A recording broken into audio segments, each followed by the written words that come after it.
Hello there, Virgos. Welcome to your weekly reading. So this is going to run from 18 until the 22nd.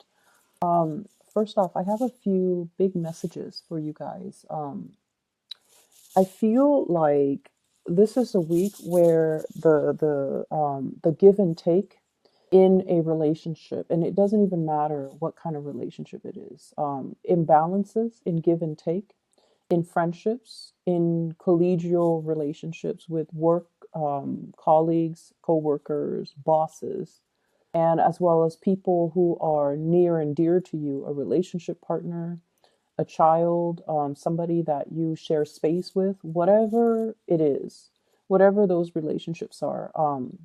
The balance in the give and take is going to be very, very crucial. So it's almost like I see this delicate balance. I'm doing this, I'm contributing this. What are you contributing? I don't see you openly saying that, but I feel like you are at a point where you're not going to allow somebody to take advantage of you. You are coming into this sense of awareness that other people are very self interested and they're going to do the least amount of work and get the most benefits out of situations. And I see, like, in the past, you have been aware of it and you're just like, it's okay, it's okay, it's not the end of the world. But this week, it's actually very important. And so look at a situation for what it is. Don't try to rationalize it. Don't make excuses for the other person. And really seeing the situation in its entirety for what it is, okay? Um, I see a person that you're dealing with, and they're very smart, okay? Very shrewd, very smart. And they're kind of like, um, they're kind of like the angel in your eyes, okay? Like you really you have great communication with them. You get along with them. You trust them because they're very intelligent. They seem like very competent and very capable. I see for many of you, this is a family member, and I see it can go one of two ways. If it's an enlightened person, so I have here an air sign, Aquarius, Gemini, and Libra. If this is an enlightened person, they're very generous, very giving, very fair, and their concept in life, like the rule of thumb that they live by, is about fairness. Okay, they want people to get what they deserve. So if someone works hard, they want that person to get promoted. If somebody is generous, they will also give their generosity. And then I also feel this person, they have the potential. It could be like another person you're dealing with where they're not enlightened, where they are operating from more of a selfish, self-enlightened space, like more, I guess, just more self-serving. And what I'm feeling is it's all about money with them. It's all about what they can get out of you. So they can be very, very sweet. They can put on a front where they are very likable, very congenial, very cooperative, just to get something out of the interaction. And I feel like they're like this with everybody. Okay. And I feel like you're starting to see it. You're starting to see that it's all a front, but they've been doing it for so long. It kind of surprised you. Like, how could you keep up this charade for so long? How could you, do this for so long and no one knows about it? So I definitely feel like somebody who is very, very self-serving, and it's all a matter of what other people can do for me.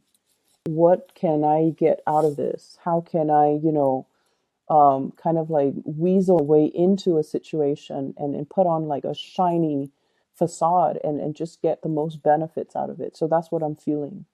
I also feel like in the work environment as well, be careful about, taking on responsibilities. You guys have a habit of doing too much for other people, doing too much for a work situation, and then, you get taken advantage of. So I feel like you're drawing clear boundaries.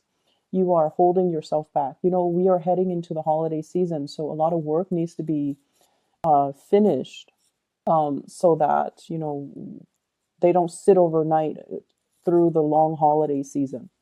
So what I'm feeling is there's a lot of meetings, there's a lot of group work and collaboration between you and other people. and everyone is very, very self-serving. So just be careful. Everyone is out for themselves. They're trying to get the big like the big piece of the pie. So if there is a bonus, if there has been, I feel like there's some financial benefits coming to you based on your hard work. So it's not going unnoticed.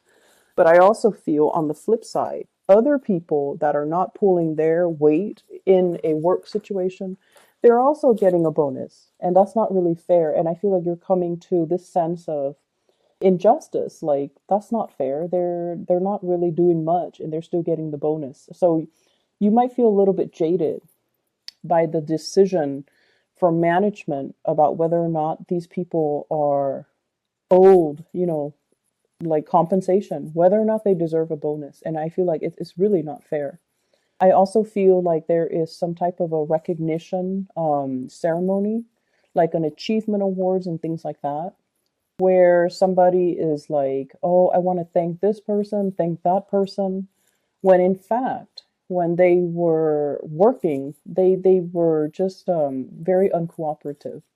So I feel like definitely somebody is putting on airs, somebody's putting on a show to paint themselves in a really good light, but outside of this achievement award, outside of this ceremony, they're not like that. They're not all that great and all that nice.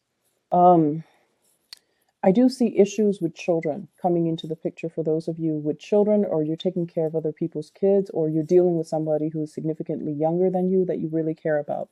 You want to give them the best, but at the same time, I also feel like you want them to also work for it because you want to help them build their character, help them understand the concept of delayed gratification, help them understand the value of hard work. You want to instill in them, these good qualities. And I feel like it's a very delicate balance as well because you also tend to get in the habit of doing everything for that person. And so try to detach a little bit and let them do things for themselves. Let them come to you if they need help rather than, doing everything for them. Okay. So that's really, really important. Um, what I'm feeling as well is I feel like there is some disappointment here regarding wanting to build a future with another person. And I don't feel like, it's a disappointment where they stab you in the back or anything like that. But I feel like there's a change in direction. Okay.